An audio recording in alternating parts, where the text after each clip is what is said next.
Okay, so this is a part two on Tip of the Spear by Orisanmi Burton. And we're going to start on chapter two. Hey, yo, what's up? Sorry, I just saw someone I like in the space, a mutual of mine. Hopefully y'all enjoy it. Hopefully y'all can hear me. It's the space probably is going to take about an hour and a half or 2 hours because I'm trying to get through the whole chapter, and that way it's more accessible to people. So each recording is going to be a chapter. So while I get the PDF in the space as well as some links in the replies, I'm going to be putting some crowdfunds post in there. While we wait, I'm going to go ahead and play one of my favorite albums from Dead Prez, Let's Get Free, and let that rock while I put some mutual aids in the replies. So that'll be a couple minutes.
So I got the book pulled up. Hopefully the crowdfund posts are in the replies of the space, as well as the free PDF in the Jumbotron.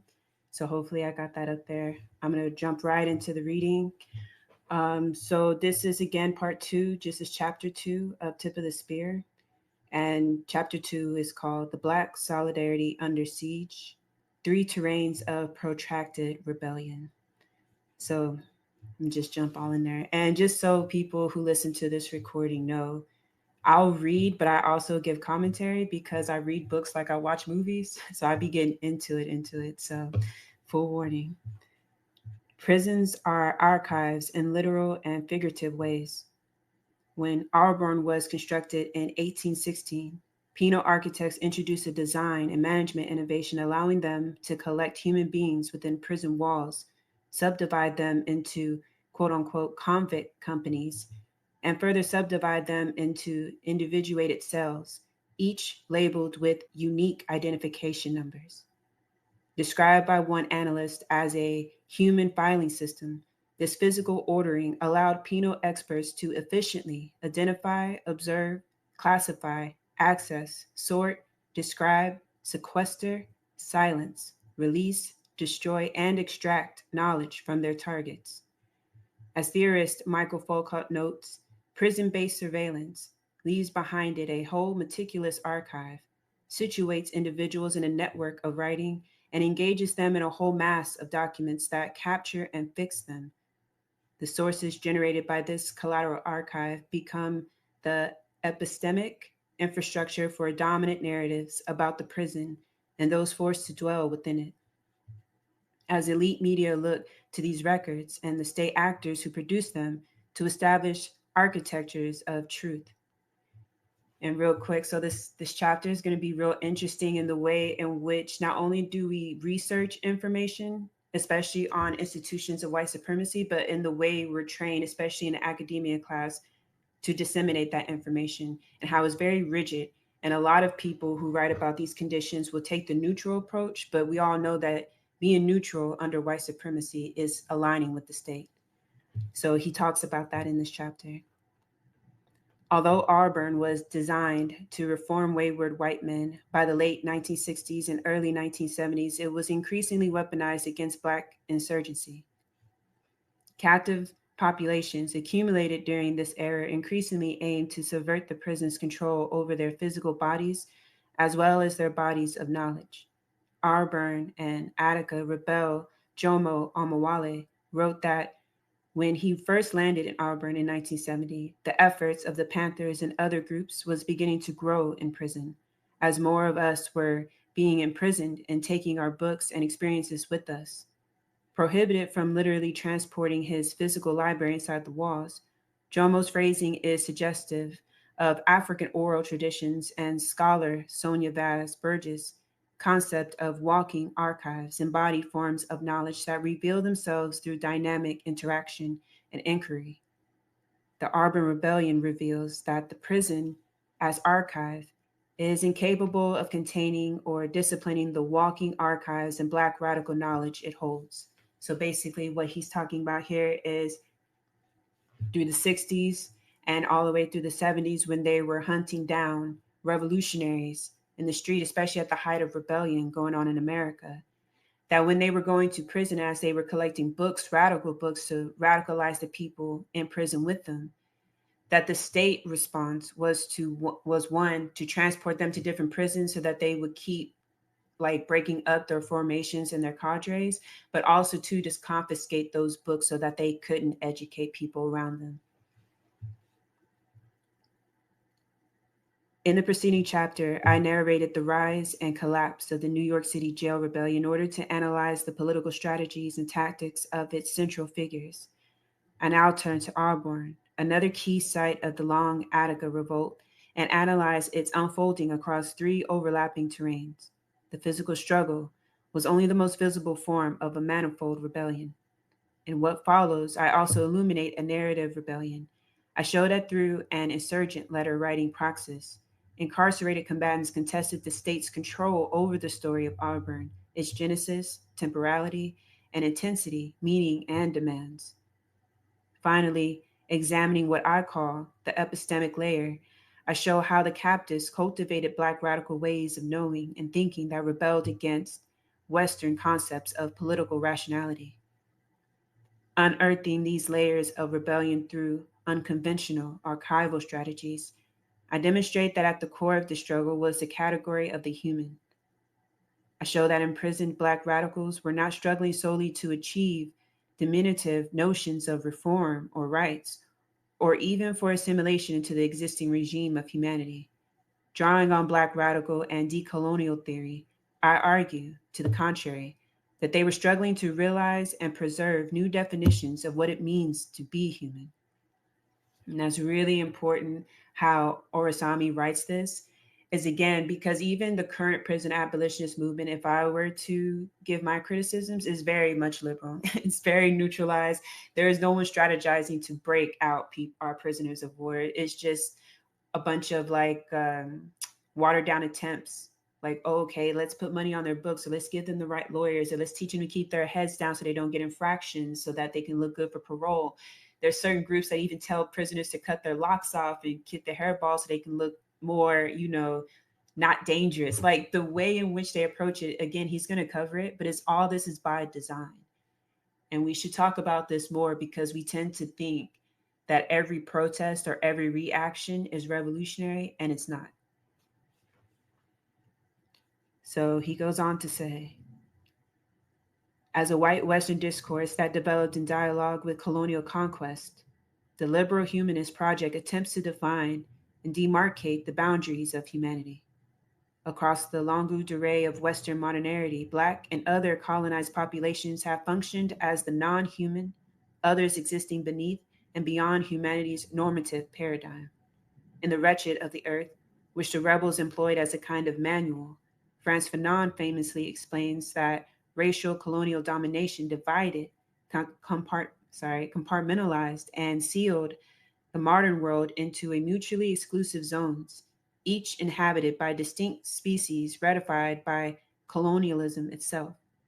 The colonized zone is a disreputable geography inhabited by objectified things, by quote unquote niggers and quote unquote towelheads, those representing a coercive element, the very negation of values. By contrast, the ruling species inhabits the zones of white civilization, of European culture, of historical progress as defined by those who created the world in their own image. These zones are policed by a border of violence, a border that incarcerates the colonized within a regime of oppression. And yet, despite inhabiting the zones of enlightenment, of official freedom, justice, and equality, the colonizer also suffers a deformed existence, an existence secured by genocide. As a mayor, I'm sorry, as a me, oh, I'm struggling. As Cesare explains, boom, the West has never been further from being able to live a true humanism, a humanism made to the measure of the world.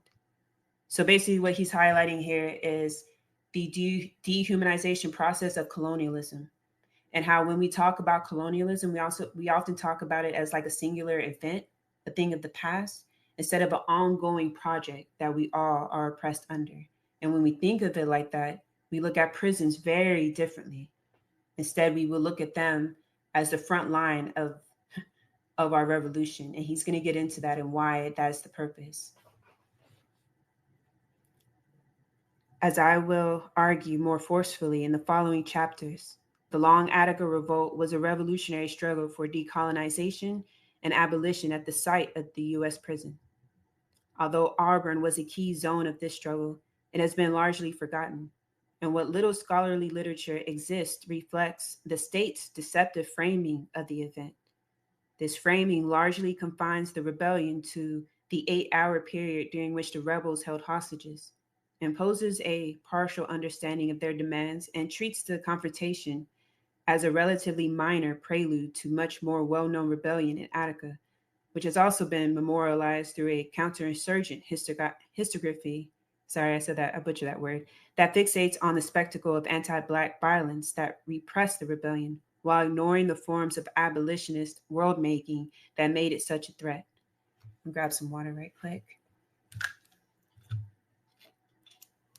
So basically, he explains that even the way in which rebellions are described or written in history is also confined to very watered down neoliberal like storytelling, but that's by design on behalf of the state so that again we look at it through a very narrow lens and don't connect the dots in the whole picture of what we're actually taking part in currently today. So how he says and how he's going to write it in this book is that prison rebellions, Auburn, Attica, the Pennington Two, and many, many more, as well as the ones that are going on today, are actually a part of the decolonization process and are a part of the revolution as a whole, and that we can't segregate them or separate them from that. And he's going to explain why, so I won't go too much into it. Let's see.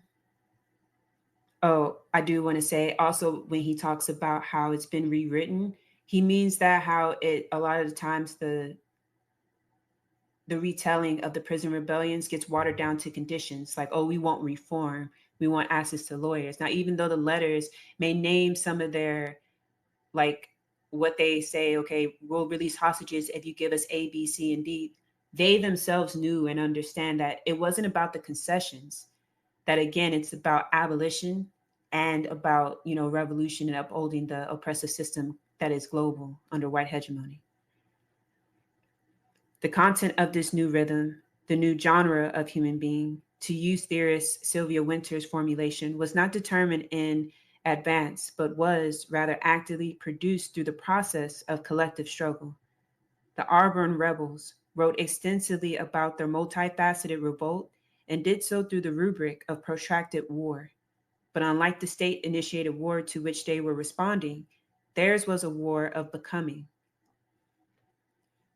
This point through prose conditioned by violence, Charles Leon Hill wrote, "We are engaging in protracted struggle at Auburn concentration camp. Often clashes of force, verbal confrontation, but never retreat, open conflict, war to the death, either we who dare to fight, to resist, to demand human treatment, or succumb to the wrath of tyranny and forsake the cause of human dignity, or our bodies will be crushed, but our spirit prevail. For we maintain no illusions of superhuman victory behind these walls, we but keep aflame the spirit of the freedom fighter." And that's from a letter from one of the people locked up. So again, it speaks to that they understood in very multifaceted terms what they were fighting and what they were a part of. And it was always global, and it was always up in the system of white supremacy, colonialism, and of course, capitalism and other forms of oppression, which they mention patriarchy, and they go into it deep. And again, another reason why we have to understand the nature of why prisons exist. And it's not to prevent crime, it's not to protect like us as the underclass. It is it is about maintaining a neocolonial project. And those who are considered a menace, or what they call the surplus, which is people you no longer need because they look at us as products, that's where they house us. I was just talking to the brother Kasim. I put a post about him. And me and Kasim, of course, we talk about nothing but revolutionary struggle. And he was saying that when the message he wanted to get across to people on the outside is that if you're not concerned with the conditions in prisons, you're going to find yourself that you're going to have to be concerned because it's going to be your conditions here shortly. And he's not wrong, because if you look up a lot of the repurposing of the prisons who were either shut down or condemned, they're repurposing them to put families that are waiting for housing into these prisons. And there's several states who have adopted this policy. So again, we see the not only the the expanding nature of the prison industrial complex, but we see how it is existing in the same realm of resistance. As resistance is rising, as discontent is rising, you have cop cities being built in all major cities happening as we speak in the United States, as well as the expansion of just the powers that the police have as well in the United States. And that's done purposely. But I get back to the reading. Excerpts in the New York Times, Leon's intervention clarifies that the stakes of the rebellion, while demonstrating the salience and the inseparability of the various terrains examined in this chapter. Auburn was a life and death contest that unfolded simultaneously on corporeal and discursive terrains. The physical clashes of force are only legible because captives were also engaged in a struggle to narrate these clashes. Both were shaped by such a profound asymmetry that achieving a decisive victory seemed beyond the rebels' psychological capacities as earthly beings. And yet, fully aware that their bodies would be crushed, they continued to resist. In doing so, they struggled on a third terrain, one that nurtured a being beyond the body, a spirit, a social consciousness, an affective state that is largely beyond representation. Although Leon demanded human treatment, in quotes, and human dignity, also in quotes, he noted that his spirit burned for a form of freedom that the captors had no ability to grant, a freedom that could only be taken, or more accurately, one that had to be invented. And invent they did. As Fanon explains, a new humanism is written into the objectives and methods of the struggle. In the sections that follow, I analyze the protracted Auburn Rebellion as it unfolded across the interlocking terrains. First, I show how rebels narrated their revolt against material and symbolic obliteration. Next, I analyze their impla- implacable will to physically resist. I show that the rebels refused their sorry, y'all, I'm struggling today. Compartmentalized, there we go, dehumanization by enacting an insurgent counter-humanism that aimed to redistribute a fraction of the violence that assailed them. Grab some water.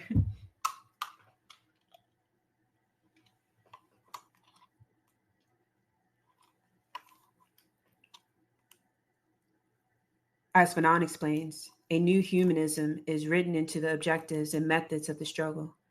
In the section that follow, I analyze the protracted Auburn Rebellion as it unfolded across these interlocking terrains.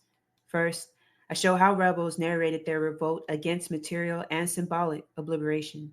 Next, I analyze their implacable will to physically resist. I show that the rebels refused their compartmentalized dehumanization by enacting a insurgent counter-humanism that aimed to redistribute a fraction of the violence that assailed them. Yet, within, against, and beyond this totalizing spiral of violence, I show them evolving on an altogether different terrain. They were cultivating intra and intercorporeal modalities of collectivity, intimacy, love, tenderness, modalities that reveal the smoldering core of the revolt's revolutionary content.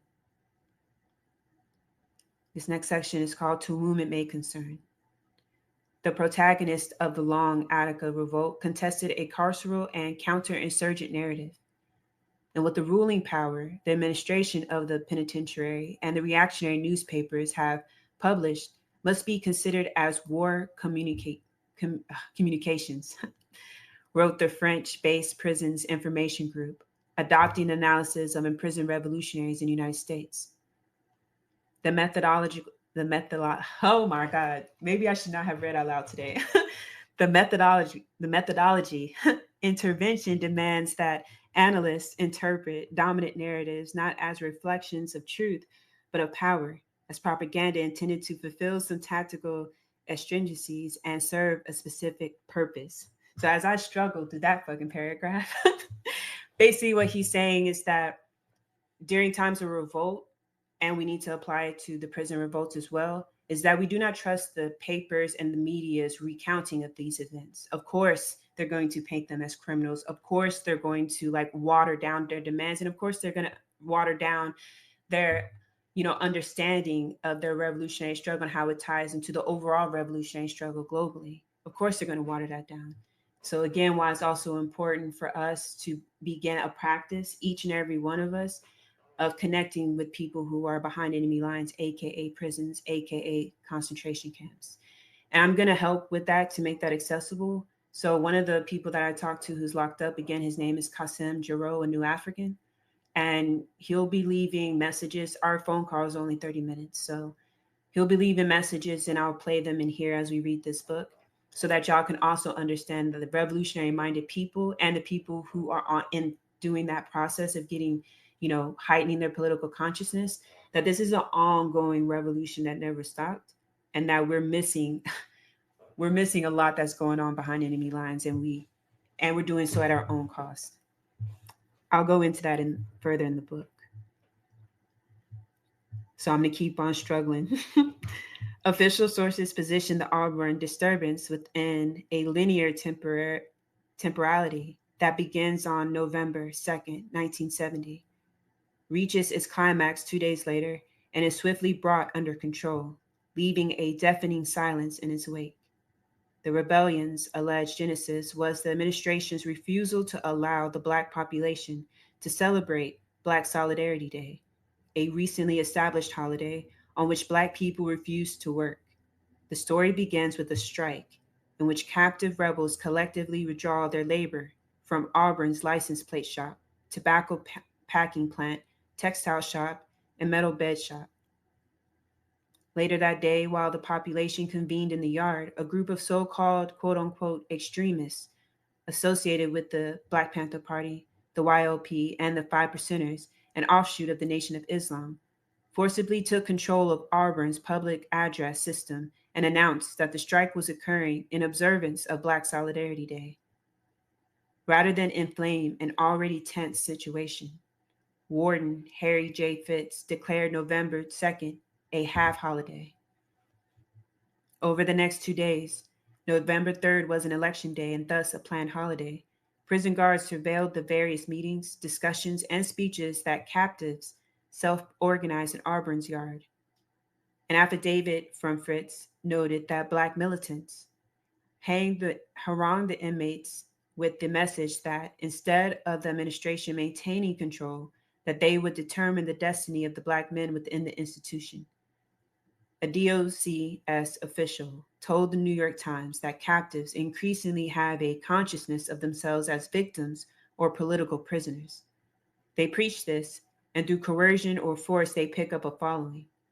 An administrative misbehavior report charged one captive with making inflammatory speeches urging assembled inmates to take militant action against the institution. Fritz noted that militant rhetoric notwithstanding on both nights, virtually all the inmates peacefully partook of the evening meal and voluntarily returned to their cages at the regularly scheduled time. Nonetheless, he ordered his subordinates to isolate the 13 ringleaders, in quotes, deemed most responsible for these disruptions. So basically, what he's describing is when he says captives, he's talking about, of course, prisoners. So the captives were taking part in Black Solidarity Day, which was a labor strike. And to punish them, they cut it not only in half, but started heavily surveilling the people that they saw as the ringleaders, which of course are people who are involved in the Black Panther Party, Deacons of Self-Defense, the YLP they mentioned, members of the Nation of Islam, the Five Percenters, which is an offshoot. So all of these people that were having like book clubs and discussions talking politics, describing their material conditions and connecting it to the world struggle of freedom for the oppressed people globally, they were now targets. Now Qasim, who you're going to hear me speak about a lot, he'll leave a message to explain to y'all in one of these recordings about what it looks like currently where he's at, and how every Black August, anyone who identifies as a new African is kept in solitary confinement. And they do that because, again, of the events that happened that we're reading about here, and to repress rebellion and revolt. So when we talk about the surveillance that we on the outside, are repressed by, we should always connect it to the prison surveillance of those that are kept captive by the state. I'll continue. A state investigation later concluded that had Fitz not taken this preemptive action, the November 4th uprising might not have occurred when it did. The morning, hundreds of captives, most of whom were Black, again refused to participate in Auburn's routines, demanding the immediate release of their isolated comrades. The protests then escalated into a rampage, the investigation noted. Prison cracks claimed that roughly 400 Black militants coerced a population of 1,600 into participating, preventing them from leaving by bodily sealing off exits from the yard. The rebels overran the entire prison, released their comrades from isolation, and captured between 35 and 50 hostages. I know that's fucking right. Whom they bounded, gagged, and assembled in the center of the yard. At least 4 were brutally attacked with their own clubs and later had to be hospitalized. Others were doused with gasoline and threatened with immolation. There is no doubt that the prisons are under attack, a DOC official told the press. Echoing the conclusion of the Tombs insurgency, the Auburn rebels relinquished their hostages in exchange for a promise that authorities would consider their demands and abstain from retaliation. Little is known about the content of the demands beyond what state authorities tell us. Specifically, a prominent New York Republican who investigated Auburn produced a list of what he understood to be their key grievances, including the lack of Spanish-speaking guards, culturally relevant programming, abysmal conditions, high commissary prices, parole reform, and more. While I have no doubt that these points were among their existential concerns, what we know of the demands present, a conceptual impasse, The filtering of Black radical discourse through a white liberal imagination that necessarily delimits consciousness to terms legible within its knowledge paradigm. The result is the reduction of their thought to either a purely destructive nihilism or a desire for equality within the liberal humanist regime. Because of its dominance on the narrative terrain, the state was able to shape public perception of the struggle in real time and condition our historical forgetting. Consciously aware that they were engaged in a narrative contest, the rebels deployed the limited means at their disposal to generate counter narratives, counter archives, and counter memory that radically alters our understanding of the conflict. What occurred at Auburn concentration camp on November 2nd through 4th, 1970, was not a disturbance, quote unquote, as the racist Department of Correction termed it, nor was it a riot, as the sensationalist news media labeled it, but a legitimate rebellion, a revolt against corrupt conditions and oppressive racist policies, they wrote. Grab some water.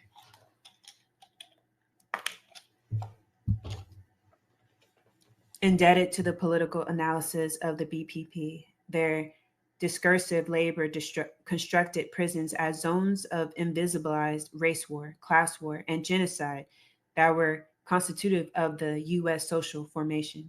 I love the way he wrote that because, again, yeah, because of propaganda and us being heavily indoctrinated to view everyone who's locked up as prisoners, or even legitimizing the state's power to name who is criminal, and we think that's in our best interest instead of in the interest of the state. And so when we understand these terms and what is actually happening and what we're actually being repressed by, we will look at prisons very differently, and we will understand our position on the outside, a part of the revolutionary struggle as a whole. I'm going to keep reading because he goes into it more. Indebted to the political analysis of the BPP. Oh, I'm sorry, I read that. Causes of rebellion were not isolated. Oh, there we go. Rather, the main demands of the Auburn Rebellion were for freedom to control our own destinies, the freedom not to be treated like animals, not to be turned into mindless, spineless robots. In other words, the intended effects of their anti-carceral praxis exceeded prison walls, posing a challenge to the quote-unquote sadistic, perverted, racist system that is compelled to oppress the people so it can survive. That quote was from one of the actual captives in the revolt. And so what he's talking about is, I'm just going to read it one more time because I just think it's so on point.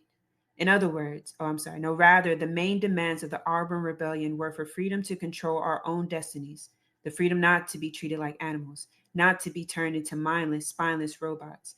In other words, the intended effects of their anti-carceral praxis exceeded prison walls, posing a challenge to the sadistic, perverted, racist system that is compelled to oppress the people so it can survive. Two things I want to just highlight here is when the captives pointed out so accurately that in order for this system to survive, we have to be oppressed. That is the way it's designed. That is called a neo-colonial project. That's what we live under.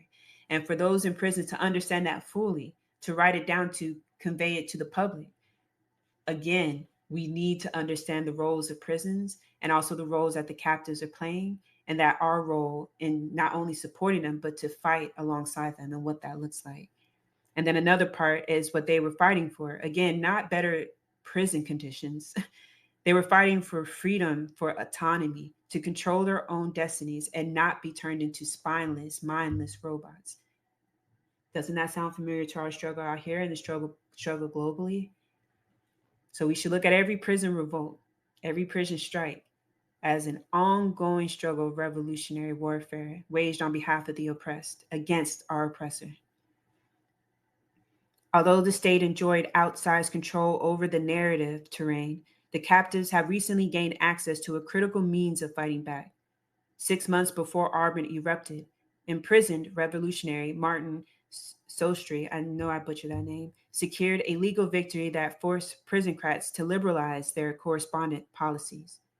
Prior to Sostre versus Rockefeller, DOCS regulated written correspondence in ways that all but ensured that captives were incapable of nurturing meaningful relationships beyond the walls.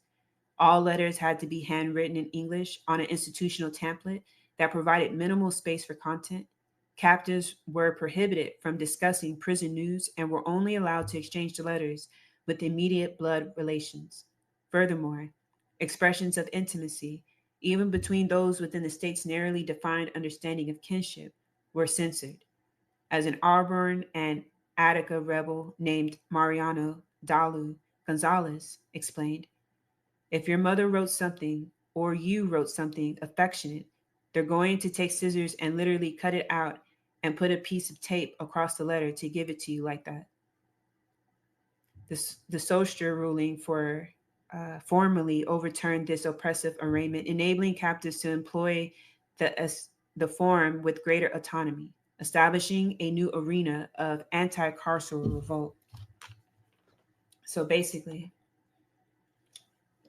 what I just read describes of the ongoing dehumanization process, cutting you off from affection, cutting you off from community, isolating you, controlling when you eat, sleep, and how you move, if you get to move. Qasim, who I shared his information to post and a link to like donate to his commissary. Me and him are working on a prison letter so that they locked up, captives locked up in the concentration camps can know what's going on out here and that we can know what's going on in there and how important it is. Because one of the things we talk about is not only the class divide, they have their own class system within prisons too that is headed by the overseers, which is the COs, but then also to the ways in which they suppress not only revolt, but any type of action to try to gain some type of humanity.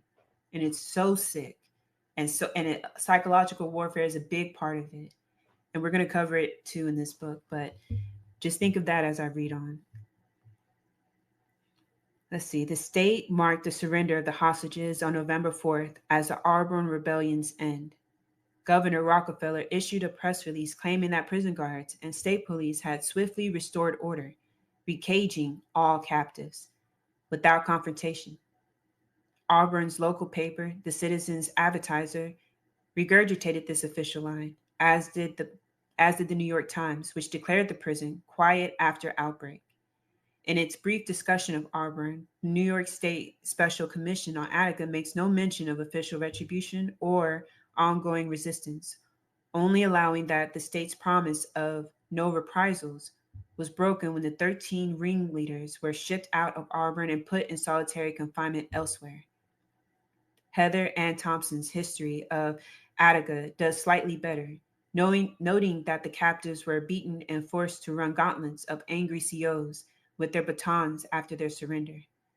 That over 100 rebels were placed in long-term isolation in Auburn, and that 6 were indicted for criminal acts committed during the rebellion. Yet, despite being titled Voices from Auburn, Thompson's narrative is largely told from the perspective of DOCS Commissioner Russell G. Oswald and affords readers few opportunities to hear from the rebels themselves. Again, he touched on that in the beginning of the chapter, how a lot of our history that we get, even our current events, of course, is funneled through and whitewashed and watered down to where we don't make those necessary links to white supremacy, to classism, to capitalism, to neocolonialism, and that's done very purposefully, so that when we hear the demands of people waging a full-on revolt against the state behind enemy lines, by the time we get the message, it's about, oh, we want better books. No, and again, it's much more revolutionary than that, and they put it in their own words. So we're going to keep reading. For several months after their tactical surrender, the Auburn rebels waged a discursive insurgency that ruptured the narrative incarceration of their praxis. That's what I just said. It started slowly with few, if any, letters reaching their intended recipients for nearly 2 months. Between January and May of 1971, however, their letters reached family members, federal judges, and community organizers. They were subsequently published in a variety of left outlets, including Palente, The Black Scholar, The Village Voice, and Right On. 6 months after reporting that Auburn was quiet, even the New York Times was forced to concede that the prison remained turbulent. Their offices were overwhelmed with what a journalist described as hundreds of letters that pour forth weekly from the isolated galleries, some of which were penned in blood. That's really important because people assume that, the news will tell you everything that's going on. Of course, they're not going to tell you that there's revolts happening all over America right now. And again, our isolation, let me get some water real quick. Our isolation from each other hurts us in that way too, because we oftentimes don't even know what's going on a city over, a state over, much less from north to south, east and west. And so what happened is that they were telling the public that what revolt that's been suppressed, that's over, and actually it was ongoing and still happening. And not only that, but the captives had already formed networks with other prisons to where they were also in revolt too. So you have simultaneous revolts happening all across American prisons. Now, let's bring it to the current day, right? So, right now, you have New Mexico that is in revolt and has been since Tuesday. And then you also have the ongoing Alabama prison strikes that is still ongoing, has been off and on for years now, as well as you have revolts going on in some of the prisons within Louisiana as well. We don't hear about this and we don't talk about this enough. And that is a very important part of the ongoing struggle for freedom and liberation. I'll keep reading. For several months after their tactical surrender, the Auburn rebels waged a discursive insurgency that ruptured the narrative incarceration of their praxis. In response to the captives' desperate calls for support, a Marxist group called Youth Against War and Fascism launched the Prisoner Solidarity Committee, PSC, an explicitly abolitionist formation. Established in February of 1971, the PSC functioned, in one member's words, as a vehicle whereby the prisoners themselves could speak to the people outside, could generalize their struggle, fuse their grievances and their hopes into the main current of rebellion that is rising in the country as a whole. Comprised mostly of white university students and activists, the PSC provided the rebels with invaluable financial, moral, and legal support, created a transportation program to convey families members from New York to Auburn, and organized protests outside the Cayuga County Courthouse, the site of the rebellion's legal aftermath. They even managed to infiltrate the prison by getting one of their members assigned a legal assistant for the Auburn Six, who were indicted for their role in the November takeover.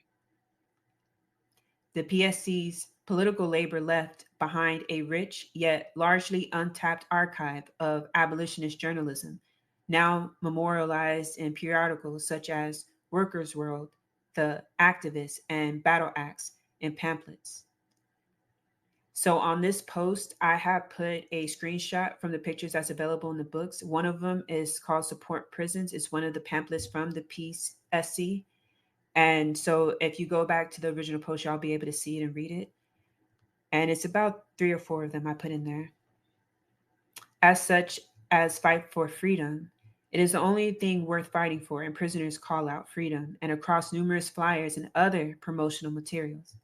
It is largely because the PSC valued and amplified the rebels' letter writing praxis that an alternative discourse of the rebellion can be constituted.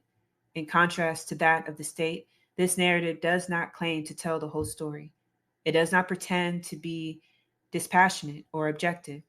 It is explicit in its antagonism toward capital, white supremacy, and imperialist war, both foreign and domestic. After regaining control, Warden Fritz enacted a plan to isolate, silence, and punish the rebels. Declaring a state of emergency, he placed the prison on total lockdown, indefinitely suspending all programming, visits, internal movement, and correspondence. 11 of the 13 quote unquote ringleaders were transferred to Attica and immediately sequestered in solitary confinement. The remaining two suffered the same fate in Green Haven. Out of the 400 Black militants believed most active in the rebellion, Fritz isolated 80 captives within a gallery of special housing unit, SHU, cages on the top floor of Auburn cell blocks, also known as the roof. The remaining malcontents were kept in 24-hour isolation in the general population, pending transfer to Comstock, Clinton, and other maximum security prisons once more SHU space could be made available. Rebel leaders authored during this period are saturated with mediations on communicative failure, the limitations of the epistolary form, the form of legal prison censorship, and the impossibility of conveying the scope and intensity of the violence they endured. If I were to relate even some of the major deprivations suffered and still continued in this letter, then you would never receive it, wrote one captive. To put my situation on paper is impossible because things keep building up each and every day, leaving nothing to my imagination. So I do have some letters from Kasim, and I'm gonna make an effort in spaces to restart reading the letters that I get from not only Kasim, but I write to people in the women's prison and the juvie systems. So from kids and adults, I'm gonna be reading their prison letters, and the type of revolutionary content it has will blow your fucking mind. And hopefully restore a little hope, because I know the conversations that we have on the outside is nowhere near, for me in my experience, is nowhere near the level of a revolutionary praxis that I experienced from talking to people behind enemy lines. But I'm definitely going to make sure I share that with y'all. Besieged by in, besieged by terror and dehumanization, their letters marked an existential rupture with dominant systems of knowledge, production, and representation, puncturing state-imposed silences without fully transcending them. We are the voices of Black inmates who have been regulated into the obscure microcosm of ultra punitive segregation, the roof, behind the iron curtains of Auburn Prison. Nobody beyond these iron curtains, shaded by a huge wall, can hear the constant cries echoing our agony because the racist penal plurocracy, i.e., Rockefeller, Oswald, and Fritz, have insidiously concealed the atrocities inflicted on us daily. In a confidential DOCS report, an investigator concluded that his diligent search yielded no evidence that the rebellion was, quote unquote, the brutal outcome of months or years of sadistic treatment, of color discrimination, of bad food, or of senseless withdrawal of privileges and of denial of proper civil rights. So basically, the DOCS investigated themselves and found no wrongdoing. Again, that's why it's so imperative for us to have a full grasp and understanding of our material conditions and the functions of these institutions, so that when inevitably these crackers lie to our fucking face, we automatically just categorize that as a lie. You know what I mean? Because what ends up happening is we end up in these long ass debates for our humanity against an already organized lie, and that's what it's meant to function as a distraction, but also as misinformation and indoctrination. And again, they talk about how this was used in prisons to suppress revolts, and it's still being used currently today. And yet, oh wait, and in a confidential DOCS report, an investigator concluded that his diligent search yielded no evidence. Oh, I'm sorry, I read that. And yet, according to rebel letters, even as this investigation was taking place, the population was enduring arcane forms of racial terror. They wrote about being stripped naked, beaten, and made to endure the freezing cold, of gassing, macings, and forced druggings, of being sprayed with water hoses, of being starved, or alternately of being served food that was intentionally contaminated with dead insects, feces, phlegm, poison, and shards of glass, sometimes from a wagon also used for hauling garbage, exposing the radical insufficiencies of terms like solitary confinement and punitive segregation. They wrote of being forced into dark cells and strip cells, barren concrete enclosures with no lights, plumbing, or furnishings, in which denuded men were suspended in space and time until they barely existed, as one victim of this practice explained. Conceptualizing the prison as a space beyond legality, another wrote, so many crimes have been committed by the officials hereof that we no longer even know whether or not the United States Constitution is the law of America, and they spell it with three Ks, or the marital decrees arbitrarily enforced by Harry Fitz and his agents. Basically, they're saying, how the fuck is this allowed to happen? And do people even know this is what we're going through in prison? And if they do know, why aren't the fuck they storming this shit down, and why isn't shit on fire? Within and against this ironclad atmosphere of racist hate, captives captive rebels engaged in autopoetic experiments that narratively engendered radical mutations of their being.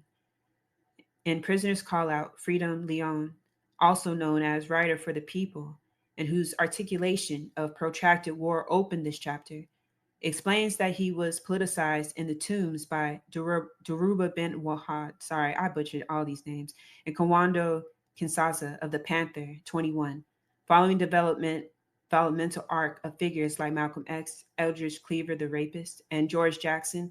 Leon traces his metamorphosis from what he called a ghetto rat, a subject that identified with all the establishment advocate as legitimate, that did not strive to be a man and to be human, and most of all to be free, into a revolutionary. So basically, he describes how the prison system and his conditions and seeing and witnessing and being a victim to this dehumanization radicalized him and turned him into a revolutionary. And the part about Eldridge Cleaver being a rapist, that's not in the book, but I always add that to it because we just throw his name in there like that shit's regular. And it's like, nah, homie is a whole fucking rapist. And like George Jackson said in his letters, he told Huey to tell him, hey, I'm looking for that nigga. And if I ever get out, or if any of my people who are already out, they will get him and he'll answer to the dragon. Like, yo, George Jackson did not fuck with Eldridge Cleaver whatsoever. Within and against this ironclad, I'm sorry, I already read that. Leon writes about studying the revolutionary tactics of Mao Zedong and Che Guevara, but explains that a deeper shift occurred at the level of consciousness and effect. From the Panthers, he learned that revolution has to be within the body of the person, that the revolution is a process of rearranging one's values. To put it simply, the death of the nigger and the birth of the black man after becoming to grips with being proud to be oneself. Echoing Fanon's theorization of how anti-colonial struggle leads to the death of colonized being and the opening of new humanist horizons. Leon writes, I learned to stretch out my hands and be a part of all mankind. In the following chapter, I offer a more thorough engagement with how this form of human being was lived, including a speculative interpretation of the meaning behind its masculine ascription. For now, let us dwell on the myriad ways that imprisoned Black radicals deployed letter writing as discursive technology of counterwar. Their praxis ruptured their narratively condemned status, enabling them to constitute themselves as actors and chroniclers of a world historical event. Against the narrow framing of the conflict as an unprovoked outburst of extremist violence that disturbed an otherwise tranquil institution, they narrated the rebellion as a repudiation of genocidal atrocity. Moreover, at the underside of Western civilization's Enlightenment embrace, they narrated formations of Black radical becoming that simultaneously critiqued and overran the boundaries of the human project. As they always do, the foot soldiers of carceral war responded to these movements by ratcheting up repression, zealously policing the borders of the existing hierarchy. However, their violence had lost its determinative power, for the rebels resolved that it would now flow both ways. So basically, what I just read is how, as they became more politically aware, as they started reading and studying guerrilla warfare, colonialism, theorists like Frantz Fanon, it raised their political conscience and their determination to be human and to be treated as human and to settle for nothing less but to be acknowledged as full autonomous human beings, which led to the inevitable revolt. And as they revolted, they also experienced their own like metamorphosis and own evolution within revolutionary warfare. I'll grab some water.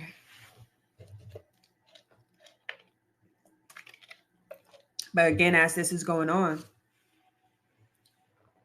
the captives note that the state agents, aka the COs, became more and more repressive, taking advantage of fissures like the classism that exists within the prison structure, like the intercommunity violence that existed that exists within the prison structure. So the COs would go and fan those flames, deepen those separations in order to cause dissent.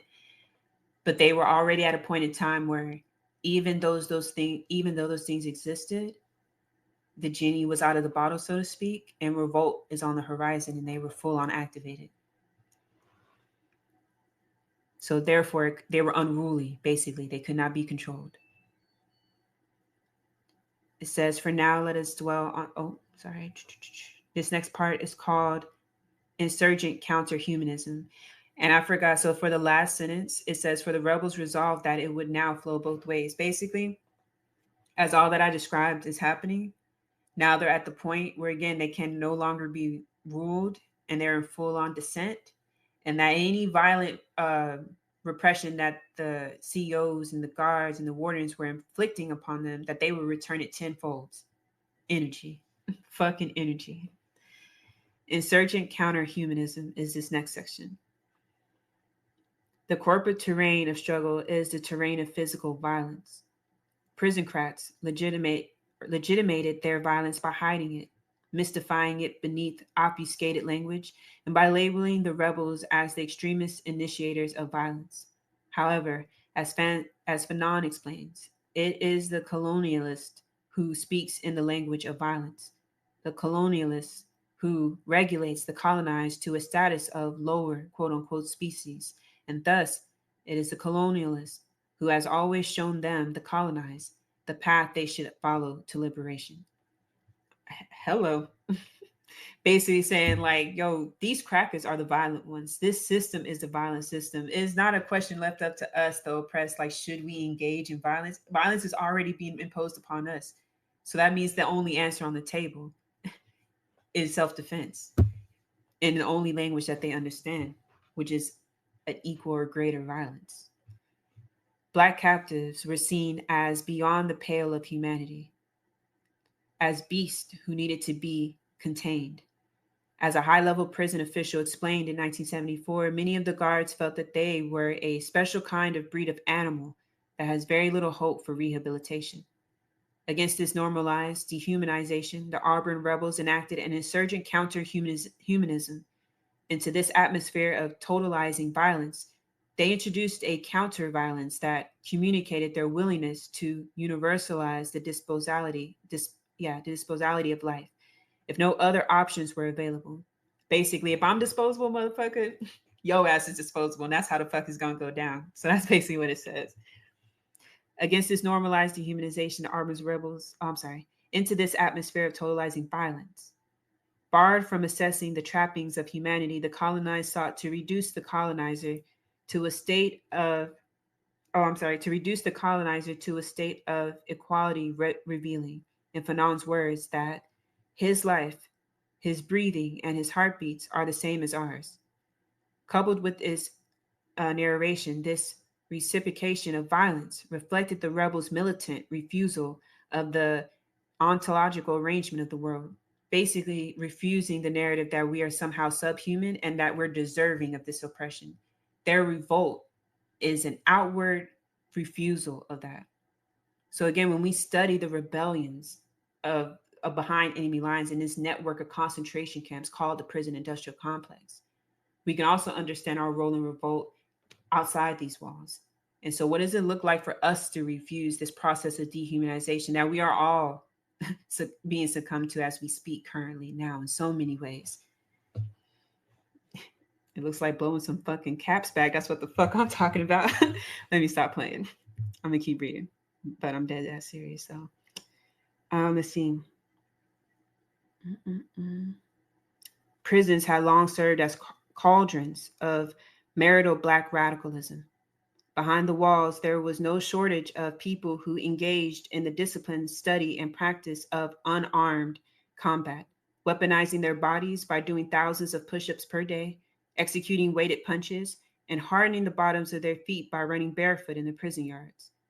During the late 1960s, the Black radicals regularly organized secret fighting competitions in an abandoned area of Greenhaven Prison, attended by various Black nationalist formations.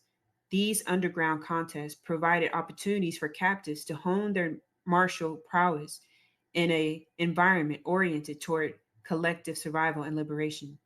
They employed East Asian styles such as karate and judo, as well as their own fighting systems.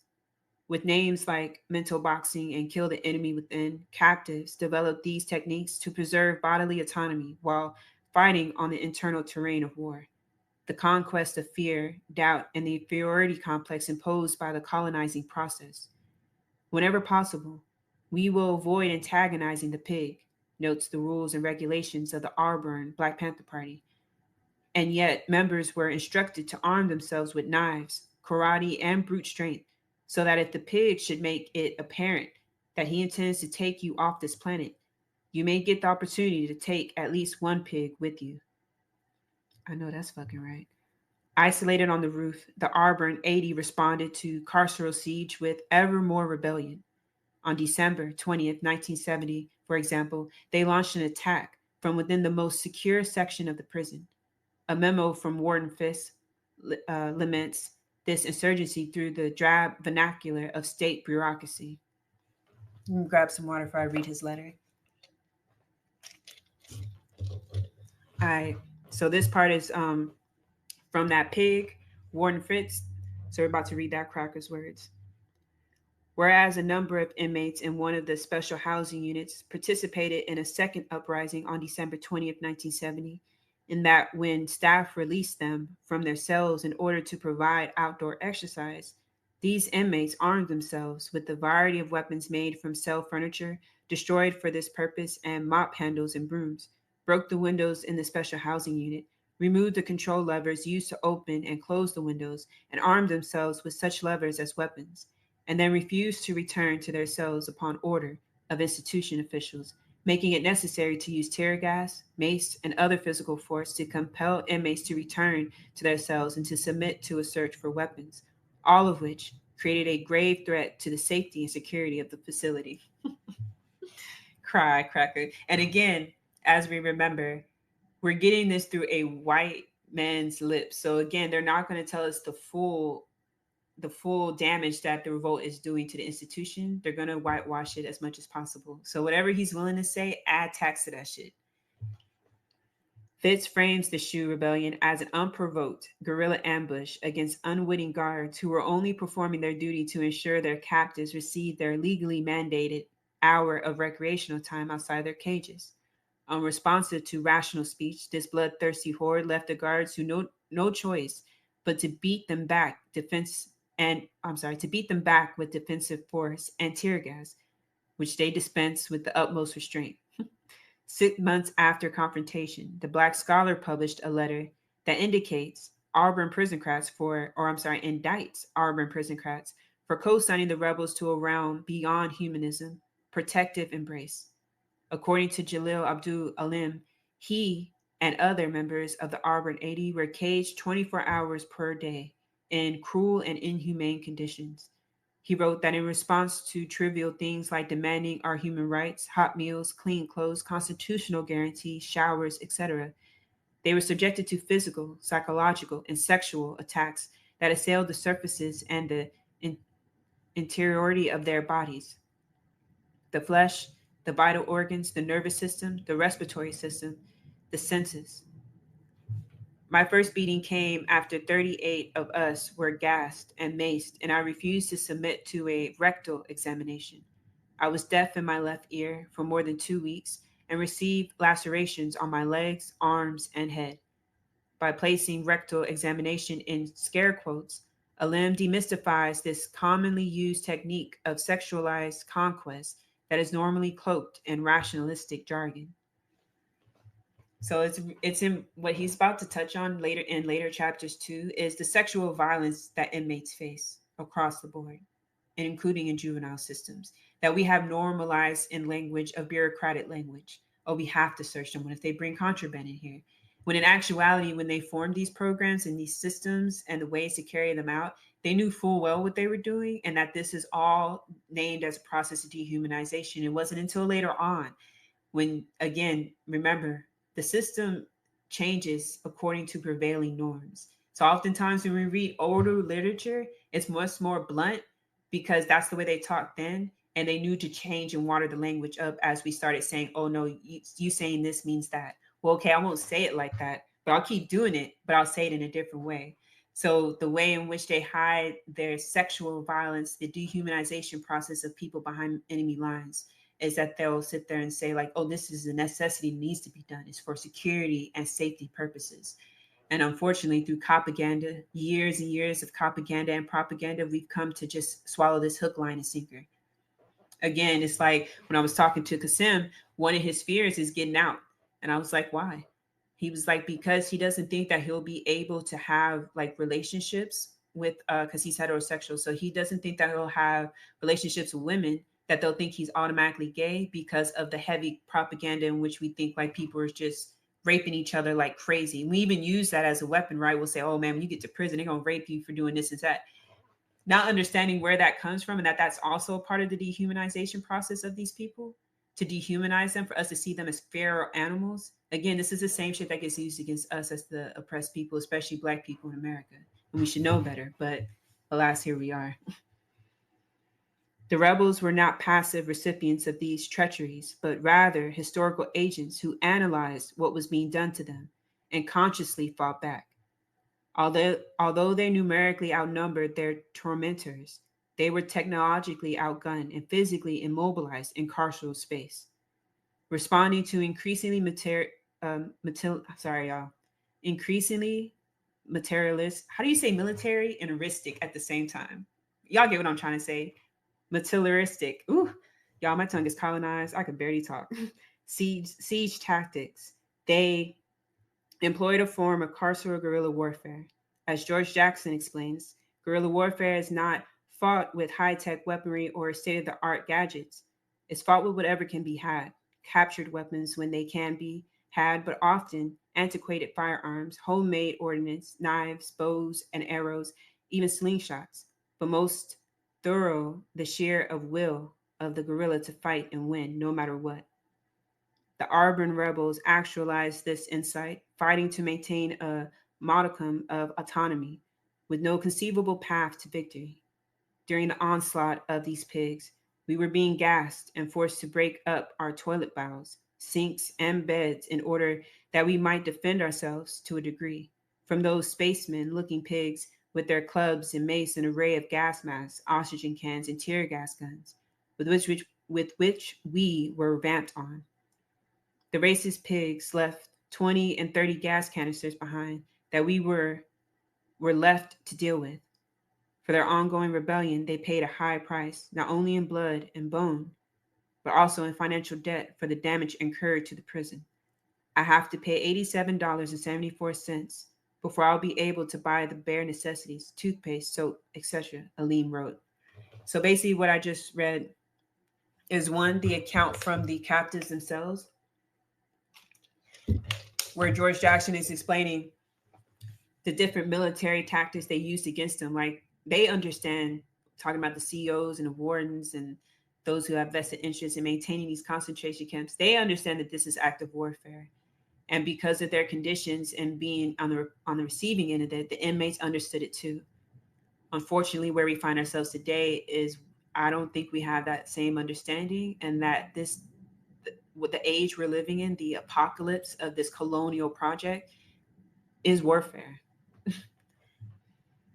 So basically, he's talking about how the military tactics used against them, and also the once they were subdued, what they were subjected to was even worse. I'm trying to find my place. Sorry. The rebels were not passive recipients of these treacheries, but sorry. Oh, there it is. Bam. Oh, so then I left off on the part where he says I have to pay $87.74. So again, before they can even buy things like soap, everything costs in these concentration camps, aka prisons. So before they can even buy their necessities, they had to pay back for the damage done to the prisons. Like the sadistic shit that we allow to function on this soil unchallenged is. Whew, let me keep going because I'm gonna get pissed off. We was crazy, Brother A explained to me over the phone. We used to like cursing at them, calling them pigs, spitting on them, and throwing our piss and shit on them. I had asked him why he and others on the roof had organized such strong resistance. Rather than responding through the rubric of politics, radical, revolutionary, or otherwise. He attributed their protracted rebellion to a psychoaffective disorder. He explained that the rebels were not in their right mind, in quotes, were not operating as rational, self owning subjects, but rather as the bearers of madness, of ungovernable cognitive schemas. And some of us were extremists, he continued. His adoption of a term that is often hurled by the state as a delegitimizing gesture resonates with this proclamation by Jackson. I am an extremist. I call for extreme measures to solve extreme problems. End quote. George Jackson's with the shits, bro. I tell you. It is telling, however, that the examples Brother A uses to illustrate rebel quote unquote extremism and quote unquote craziness, the hurling of offensive language, bodily fluids, and feces, again reflect the profound asymmetry of this struggle. A prison psychiatrist who testified at a federal hearing noted that the rebels were struggling through severe trauma, resulting in sharp increase in suicidal ideation and incidents of self-harm. And yet, prisoncrats were in a position to weaponize mental health. Numerous letters accused the state of having captives forcibly committed to the Damora State Hospital for the criminally insane and of deploying drugs to reduce them to a vegetative state. What does it mean to be crazy, to be extreme, to be mad amid a condition that is itself beyond reason? A letter from James Cotto Dunn, dated January 5th, 1971, echoes Fanon, positing that it was the carceral environment that was crazy and extreme. I know that's fucking right. Inscribed in beautifully ordinate penmanship, the letter accuses prisoncrats of subjecting captives to uncivilized acts of insane punitive maltreatments. Hoping to curtail the abuses and denials of certain guaranteed rights under the U.S. Constitution, Cato's letter pleads for legal support. However, as time wore on and these abuses intensified, he grew more belligerent, developing a repudiation for grabbing patrolling guards through the bars of his cage and choking them out whenever he caught one getting too close. Sorry, y'all. I know I laughed when I was reading that. So basically, first he started off asking and was like, hey, y'all, this is our conditions. This is what we need. Woo, woo, woo. And as, again, time wore on, like they said, he was like, you know what? Fuck this. And anytime a guard got too close, he choked the shit out of him. I love that shit. And again, that makes sense to me. Like being dehumanized in the ways in which they are in these concentration camps, these large networks of concentration camps. I think the last time I checked, with over 2 million captives are held in these concentration camps, subjected to this type of dehumanizing and this type of violence and psychological warfare. Man, choking them out is the least that can be done. That's not even a fraction of the violence that he has been oppressed by. And he's very intelligent for recognizing that, and his response is extremely intelligent. What does it mean to be oh, I'm sorry. Damn, I be doing that too much. I'm trying to find my place. And yet the guards understood that they, however, as time wore on, yeah, I'll start there. However, as time wore on and these abuses intensified, he grew more belligerent, developing a reputation for grabbing patrolling guards through the bars of his cage and choking them out whenever he caught one getting too close. These attacks would invariably result in Cato being singled out for special brutalities, humiliations, and violations. Yet the guards understood that they could not abuse him without incurring a consequence, and so they began to give the area in front of his cage a wide berth. I know that's fucking right. Give me 50 feet. In a letter published months later in Right On, Cato seems to have abandoned any aspiration for inclusion into normative humanity or censorship.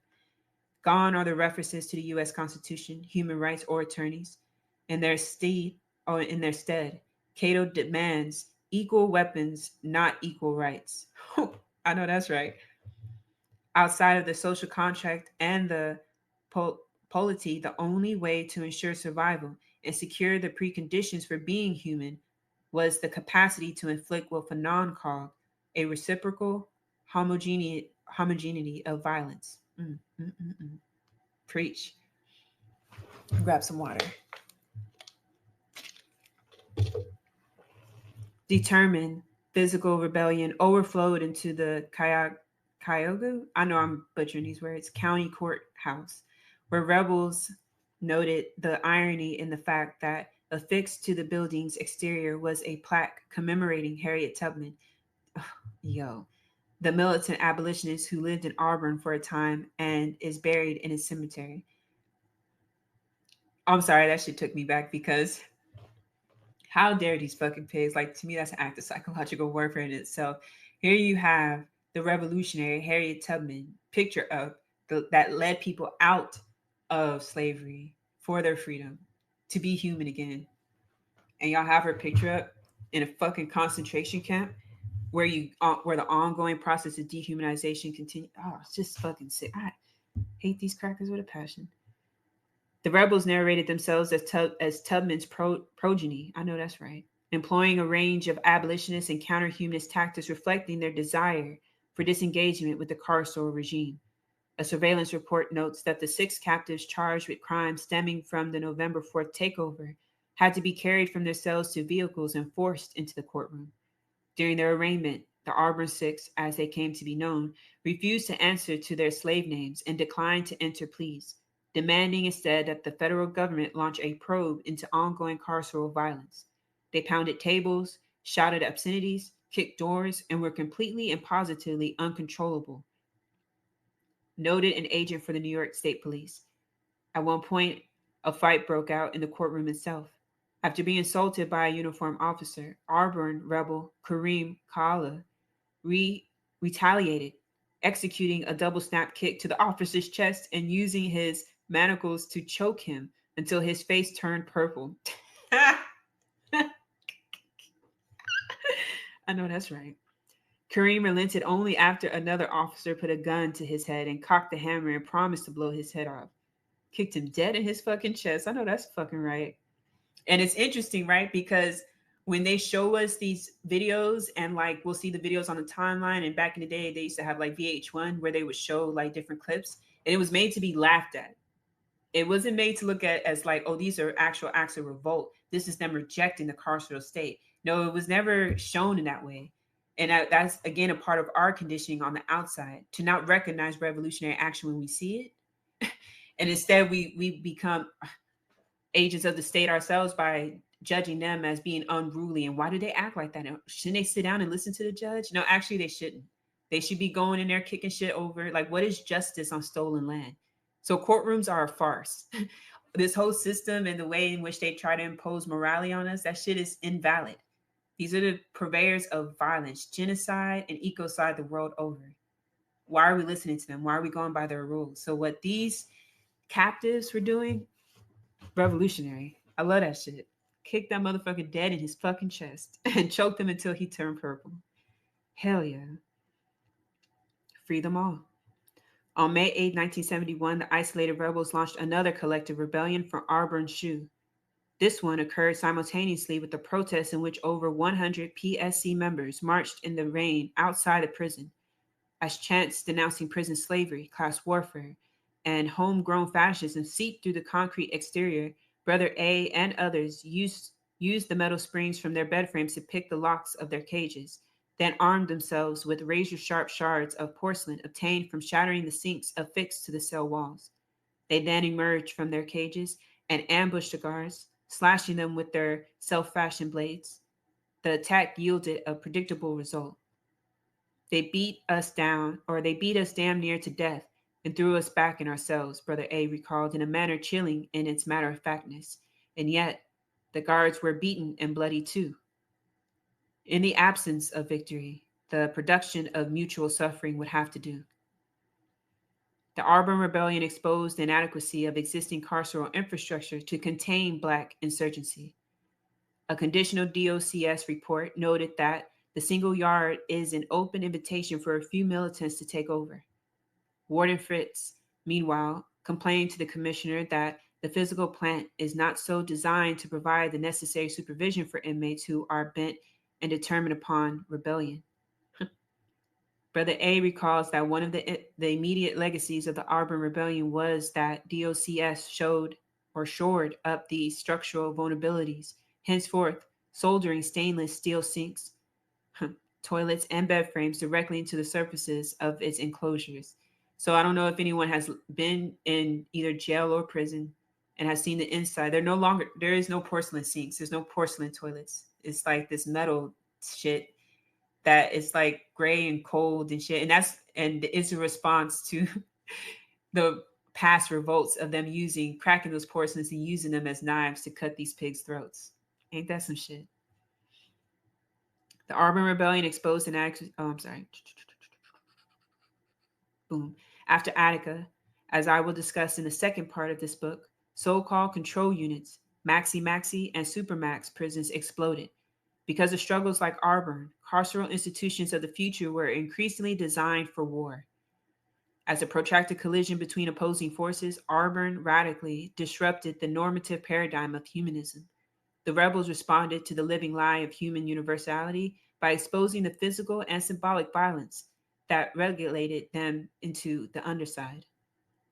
Through implacable resistance, non cooperation, and an insurgency, their counter humanist praxis appropriated and redistributed a fraction of the violence that encircled them, seeped into their pores, and assailed their psyches. In doing so, they communicated their refusal to be dominated and their desire to be liberated from humanity as embodied by their captors. Engaging Fanon's dialectics of violence and liberation, George Jackson had written, "Two men die with the stroke that lays the slave master. The slave master dies in a way that he can do no man any further harm. Then the slave mentality of the former victim dies." But what then? In the final section, I examine some of the positive experiments with new modes of Black radical being that the Auburn rebels created. Grab some water.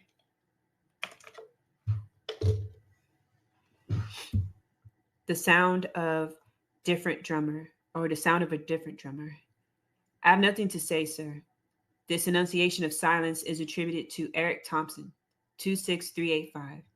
However, at the top of the transcript of the exchange, in a small act of defiance, his chosen name is written in cursive lettering, Jomo Sekou Amawali. Jomo offered his courteous but decisive answer in response to Vincent Minuski's question. Were you served with the charges today? Minukuzi? Some cracker's name, I'm butchering it, was the warden of Attica, where Jomo and the other Auburn quote-unquote ringleaders were transferred immediately after relinquishing their hostages.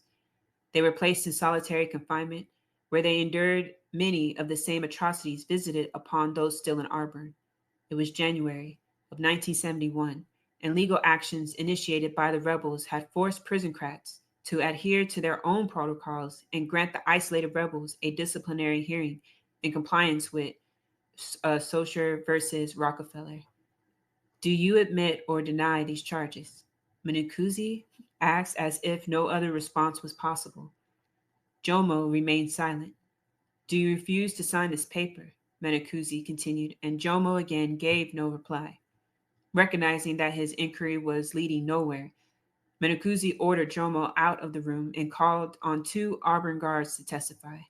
They claimed that on November 2nd, Jomo and others had approached their post, forcibly commandeered the public address system, and announced that a strike was occurring in observance of Black Solidarity Day. This action, they claimed, precipitated the prison-wide disturbance, quote unquote, that followed. Jomo was called back into the room and retold the narrative just outlined. Do you admit or deny the charge? Mancusi asked again. I plead the fifth on the entire thing, said Jomo. Mancusi affirmed the charges, punishing Jomo by wielding his power to manipulate time. He eliminated 270 days from Jomo's quote-unquote good behavior credits and sentenced him to 60 days in solitary confinement, time that he in fact had already served. Mancusi then concluded that proceeding with finality, that's all. To close this chapter, I explored the modes of Black radical consciousness that overrun the boundaries of liberal humanism and rational self-ownership. Against the grain of the state's narrative dominance, such an experiment necessitates analyzing Black rebellion through different architectures of reality. To excavate these alternate universes of aspiration, desire, and dreaming beyond inclusion, I deploy conceptual tools that are unavailable within normative paradigms of Western knowledge.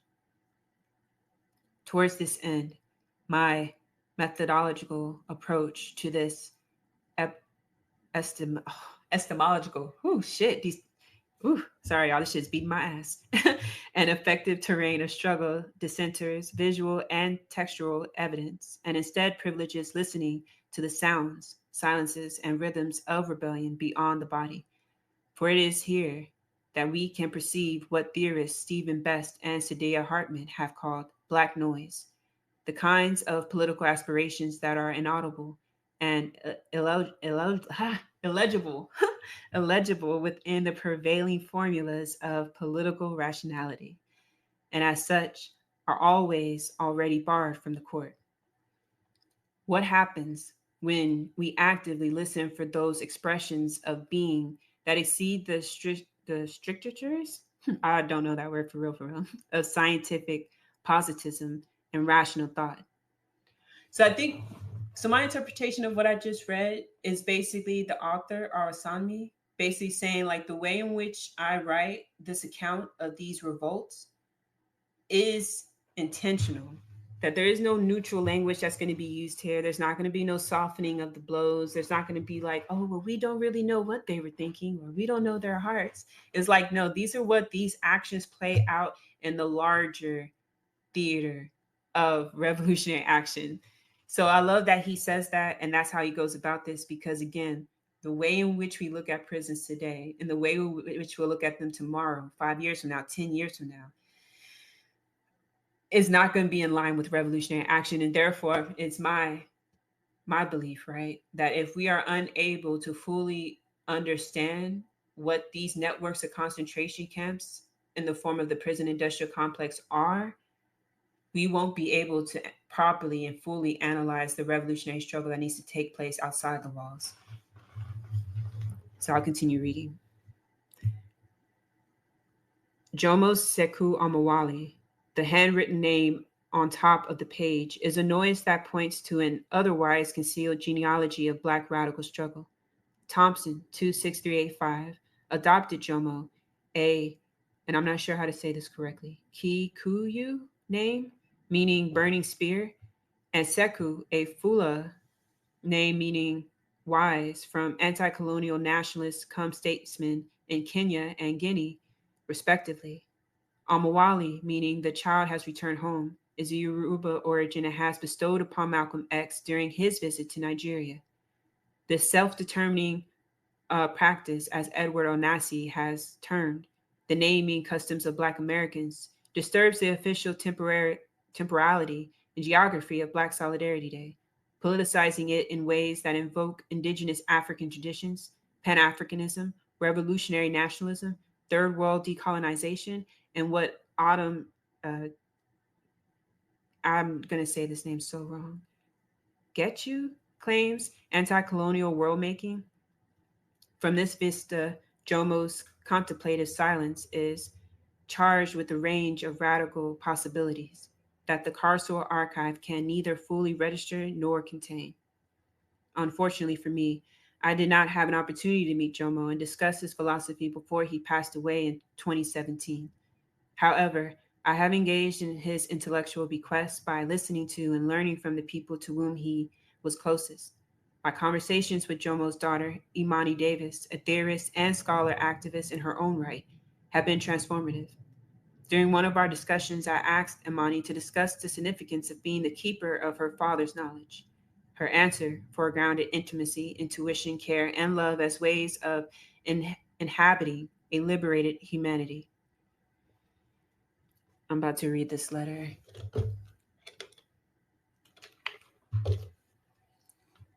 Because in real life, there are no real justice or healing for them, the Arburn and Attica brothers, I feel like they didn't get to fully distill or process what happened.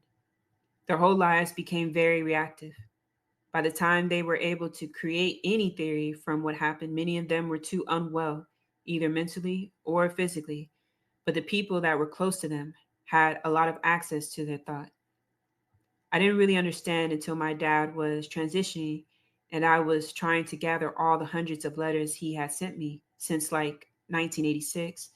I would be up all night with him and I would be reading through his letters. And it was as if he was trying to create a blueprint for everything, things that in that moment I didn't really understand why he was saying it. He wrote me a book on a legal pad, and it's like everything I should know since the beginning of time. Ancient Kemet, the Vikings. There are other things, like which flowers do what. Something like 40 pages. I think he realized that he was never going to get to a place of being the old storyteller man that I think he wanted to become. And that prison had afforded him the solitude to really think about what he wanted to continue and what he wanted people to know. Most of our conversations were not political. Most of our conversations were about healing, wellness, care, patience, compassion. Our relationship was a constant distilling of what he learned in here. And they rub their chest when they say in here. Imani foregrounds how state inflicted trauma conditioned her father's thought, largely preventing him and others from developing what they had learned as a generalizable social and political theory. At the same time, through physical proximity, emotional intimacy, and by reading and rereading her father's letters in the context of his transition across the threshold of life and death, she managed to access and distill his thought. Reading those letters in this context, she became conscious in ways she had not before that her father had been trying to convey his deepest desires, to articulate a vision for what he wanted her and the world in which she lived to be. This positive vision was not reducible to resistance, the political, or rebellion, all in quotes. Rather, it prioritized health, spirituality, internal character development, and authentic self actualization beyond our present humanity. Her description of this knowledge as a possible blueprint for everything resonates with Cedric Robinson's assertion that the Black radical tradition is the continuing development of a collective consciousness informed by the historical struggle for liberation and motivated by the shared sense of obligation to preserve the collective being, a condition he terms the ontological totality. Years after surviving Auburn and Attica, Jomo broke his silence, locating the rebellion's genesis in the struggle to revolutionize the minds of the prisoners, to help them understand that we, as prisoners, must join together for our common objectives: an end to capitalism, imperialism, racism, and providing adequate food, housing, and shelter for our people. All people, really. In sharp contrast to the state's framing of Auburn as a site of normative peace that was, quote unquote, disturbed by a violent outburst, Jomo frames the prison as the institutionalization of violence, indeed, as a flesh eating monster. When the administration of the Auburn Flesh Pit refused to let us commemorate Black Solidarity Day in November of 1970, he wrote, "We, joined forces, took over the prison and the controls of our own lives." His invocation of this term flesh is a Horsten Spiller's canonical theorization of Black enfleshment as the violent severing of the captive body from its motive will, its active desire, an attempt to transform the captive into a being for the captor. Ooh, shit, talk that shit. Yo, that shit's heavy. For Jomo, the Auburn Rebellion emerged as part of a historical process in which subjects with no sovereignty over their bodies or lives began to transform their consciousness, their understandings of what it meant to be in the world. Larry Luckman White remembered his time in Auburn during the late 1960s and early 1970s as a turning point in his intellectual and political development. Luckman was politicized in Auburn by Jomo and the others who organized the Black Solidarity Day strike, in and out of youth reformatories for much of his childhood. Luckman looked to these comrades for political mentorship. During one of our many conversations, I asked him to tell me about the rebellion, and he responded, not with stories of hostage taking, property destruction, or torture, but with the discourse on self-realization. This is going to be a quote.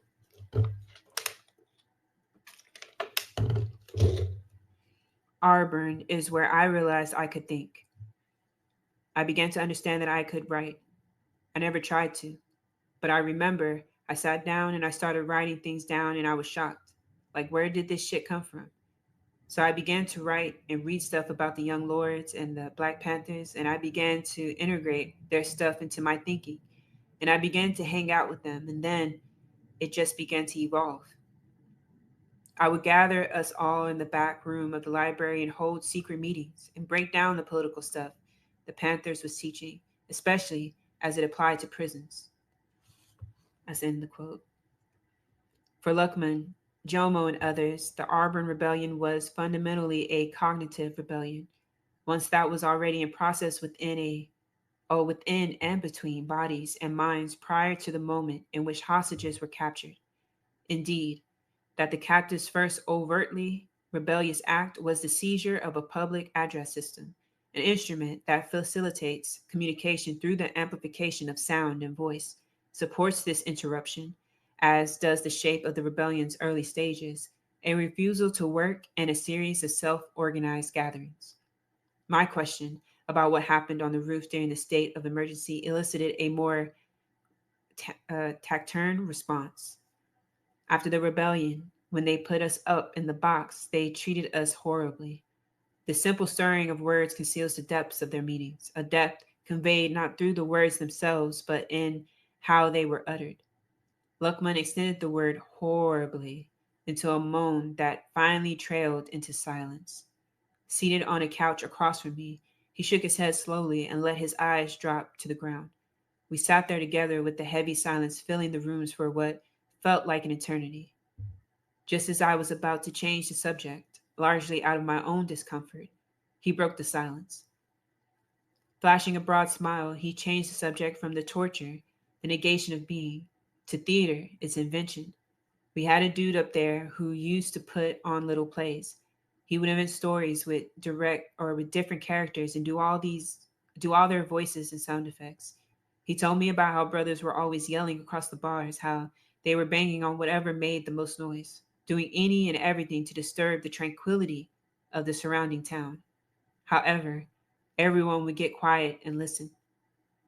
When the thespian performed, it used to sound so real, he explained. Luckman's refusal to re narrate terror and to instead transmit that which brought him and others joy imitates an effective condition that the racial colonial violence of the state could neither penetrate nor extinguish. For those ensnared within, this war zone was also a site of intimacy, care, and poses, a narrative and subjective innovation. While defending their living, breathing bodies, this formerly dehumanized population authored new practices of knowledge and sociality into existence. These practices constitute and reflect the spirit of rebellion about which so many of the rebels wrote. It is through these fleeting and improvisational labors of Black speculative production that demands for a departure from normative humanity are made and remade at intersects of war. Yo. As an experiment in archival interpretation, I brought Luckman and his son Todd together to read First Letter to My Son, which Luckman authored after he was shipped from Auburn to Greenhaven. Among the numerous accounts of state violence and militant refusal that, I lost my place. Among the numerous accounts of state violence and militant refusal that comprise prison call-out, freedom, Luckman's entry stands out as the compendium, only love letter. Mm. While others mentioned love, they wrote about a truncated and incarcerated love, a love that was eclipsed by intense hatred for their keepers. By contrast, Luckman leans into the love he felt towards his 4-year-old son, whom he had never met. And even now, as I suffer the loss of freedom, my heart sings with the secret knowledge that now there is a part of me that does not suffer or feel the pain in which is free and alive, and above all, young and growing. The three of us sat in the community room of Luckman's Harlem apartment discussing this document, which Luckman had not seen in 5 decades and which Todd could not remember ever hearing about. Though I initially interpreted First Letter to My Son as a fairly transparent expression of paternal longing and affection, after Todd asked his father to read the following passage a second time, a new meaning began to take shape. I know without being told that you and your stubbornness are many and they are surely mine. That in your silence you see the countless thousands of things that is the world around you. And rather than speak or express your awareness of them in words, you feel them deep inside. And what you feel is like the notes of music, each different yet somehow related to each other so that they seem to create a sound. But the sound they make is strange and different than the music that you hear in your mind. So they will say, "Oh, he is so silent, so quiet." And they will not know that you see and hear and are aware, but do not understand how or why they make the strange sounds they make. And later, when you are older and able to express yourself, you will try to tell them that they are making the wrong sounds, that what they make is not music, and that but they will tell you that you are stubborn and do not understand. This is what you will always have between you and the world, for you hear the sound of a different drummer. That was the letter to his first son. In a profound moment of recognition, Todd turned to his father and said, "You wrote this in 71 when I was 4 years old and you knew exactly who I was." As Luckman smiled and nodded knowingly, I too had a moment of recognition, realizing that this discourse on sound and silence, rhythm and language, expression and effect could also be read as a meditation on the Long Attica Revolt. Our collective readings of the letter unlocked hidden layers of meaning, invoking what anthropologists Sarah Illman and Shania Cordes call a poetics of living rebellion, a method that calls on us to think with the fugitive acts of everyday people struggling to survive the shifting terrains of white supremacy, settler colonial and capitalist power, and ecological devastation, while also tending to the forms of expansion, imagination, and rearticulation that inherently exists beyond this frame. This poetics of living rebellion mobilizes its own rationality, a way of seeing the thousands of things that is the world, not through reason or logic or by even by looking, a mode of apprehension that is structured through the epitome of racial colonial power. Rather, it acquires meaning through feeling and listening, by engaging with sonic frequencies, pulsing cadences, and the quiet spaces in between. And as Luckman explains, he could feel the world making the wrong sounds. He sensed its disharmony, its arrhythmia in his body and soul, and yet no amount of rational communication can make the world hear what he heard. In her analysis of how Black life is made and remade under conditions of imposed non being, Catherine McKittrick highlights the importance of sound, waveforms, the beats, rhythms, acoustics, notality. Sorry, I don't know how to say that word. Notational. Oh, boom. Notational methods, frequencies that undergird Black music, affirmed through cognitive schemes, modes of being human that refuse anti Blackness, just as they restructure our existing system of knowledge. For Luckman and others, sound was as essential conduit of knowledge. Captives throughout the carceral system had access to the radio and could sometimes absorb the sounds of Black music. The radio became a technology of revolutionary struggle, through which listeners engaged in the process of reinventing themselves, developing sonic epistemologies. Sorry, I'll be struggling. Epistemologies that nourished resistance, contemplative practices, theatrical productions, and Black radical imaginings. Before the takeover and the state of emergency, their secret meetings in the library and other fugitive spaces involved discussions of revolutionary politics and culture, such that domains became inseparable. An Attica brother told me that he authored a manual for carceral guerrilla warfare while immersed in the spiritual jazz of Alice Coltrane. After seizing Attica, the rebels announced to the world that What has happened here is but the sound before the fury of those who are oppressed. The Long Attica Revolt was a piercing sound, one that, as Fanon tells us, infuses a new rhythm specific to a new generation of men with a new language and a new humanity. Hence why the book is called Tip of the Spear. First Letter to My Son is at once a love letter, a method of Black radical interpretation, and an index pointing to other source materials. Lookman confirmed that the last line of the above stanza is a reference to William Melvin Kelly's 1962 novel, A Different Drummer, a citation that enriches the document's surplus of meaning. At their best, explains Joshua Meyer's novels are much more than a literary phenomenon. They are, like sound, an alternative way of knowing. In Kelly's text, which circulated widely within the New York prisons during this period, the Black population of a fictional southern town embarks on a massive exodus after Tucker Caliban, the protagonist, suddenly destroys his crops, kills his livestock, and sets his own house ablaze. Caliban is a descendant of the African, a mythical figure who generations earlier escaped from a slave auction block and led a protracted campaign to liberate his people in the tradition of maroon resistance. The African was eventually hunted down and killed, but his son survived, and for a century thereafter, the African descendants labored as slaves, sharecroppers, and servants for the descendants of the slave catcher that killed him. Grab some water.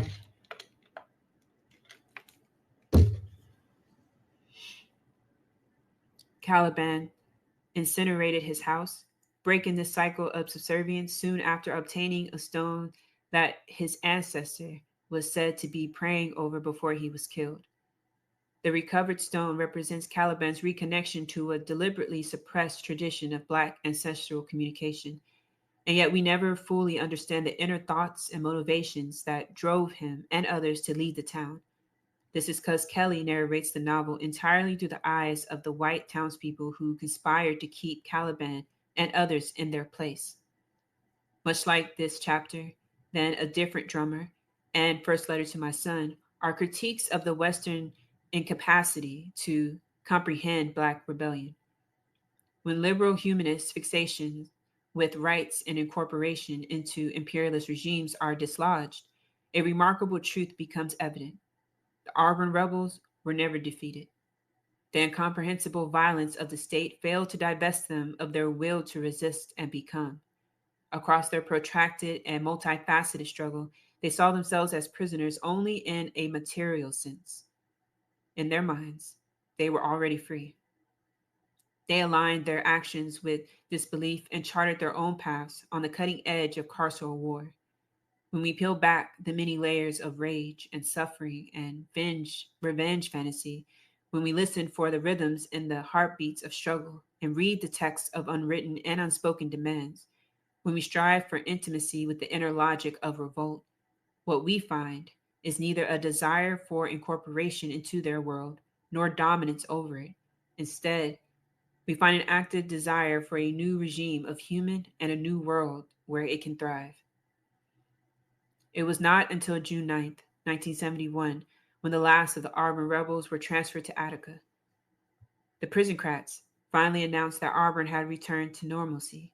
However, rebellion continued to seethe just beneath the surface, as with their solution to Black rebellion on the streets and in the city jails.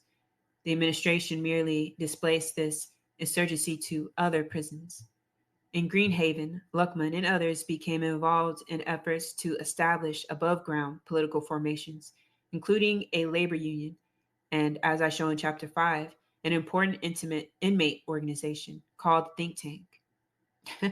That's funny. Several were shipped to Clinton, otherwise known as Clinton Concentration Camp, KKK, where, according to Ricardo de Leon of the Tombs Rebellion, they developed Black Panther Party, Young Lawyers Party, and Weathermen cells, underground prison newspapers, and carried out persistent organizational and propaganda work. And of course, several were shipped to Attica. Litigation forced prisoners to release Jomo and the original Auburn transferees and to Attica's general population. Veterans of the jail rebellion and those who had rebelled in large and small ways elsewhere welcomed them into a giant human circle staged in Attica's A Yard. The circle represented an ongoing effort to organize and politicize Attica's population, to break down the internal divisions that kept them divided. An informer later told state investigators he had witnessed numerous meetings and discussions in the yard between inmates who had been involved in the outbreaks at the Tombs and Arbor. Among the topics of discussion, he continued, were mistakes that were made in the Tombs and Arbor with a view towards implementing new techniques when a disturbance occurred in Attica. Authorities would later cite documents such as this to try to prove that Attica was a pre planned conspiracy, an assertion that sanitizes the repression that made a rebellion inevitable. Then on August 21st, 1971, California prison cracks assassinated George Jackson. The chain of events that led to him being shot with the high powered rifle is shrouded in mystery and disinformation. Painting him as bloodthirsty and demented, the official story is that after initiating a bloodbath that resulted in the deaths of 3 guards and 2 captives, Jackson made a mad dash for the prison outer wall, which he planned to demolish using a vial of liquid he thought was nitroglycerin, but which was actually diluted sulfuric acid. A lesser known counter narrative is that Jackson sacrificed himself out of revolutionary love for those he cared about. According to people who survived the ordeal in San Quentin Ultra Punitive Adjustment Center, where the conflict took place, Jackson knew the guards were planning to snuff him out and fled the prison's interior to protect them from meeting the same fate. Through words and deeds, Jackson theorized a prison movement that was intimately linked to global struggles against capital, white supremacy, and empire. His bold life and premature death had a profound influence on captives struggling in New York and beyond.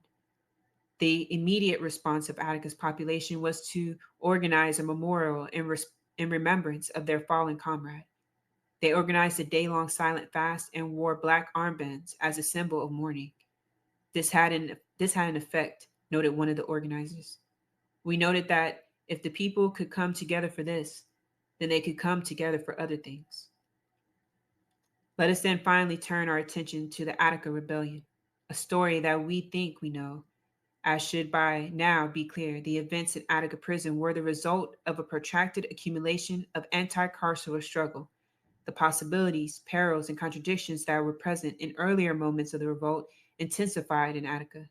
In what follows, I desecrated our understanding of the rebellion, revealing a Black radical praxis of an abolitionist world making. And that's the end of chapter 2. The next chapter is, of course, Attica is Revolutionary Consciousness and Abolitionist World Making. And I think y'all are going to love chapter 3 because it's going to go into Attica, the revolt in Attica, and tie it to the larger picture of which we named white supremacy, capitalism, patriarchy, and imperialism, and empire as a whole. And not too many books have been written from that abolitionist perspective. So Sunday is when I'm going to read chapter 3. So I'll make a post, and of course with the scheduled time, but it'll be the same time it was today. So it's 11 a.m. my time when these spaces start. So Sunday, 11 a.m., I'll start on chapter 3, Attica is. So I know I stumbled through a lot of it, but I hope y'all got the gist of it, and I hope y'all enjoyed the reading, and I hope you continue to listen to the rest of this book. It continues to get better. So y'all take care, and yeah, I'll see you in the next space. Let's get free.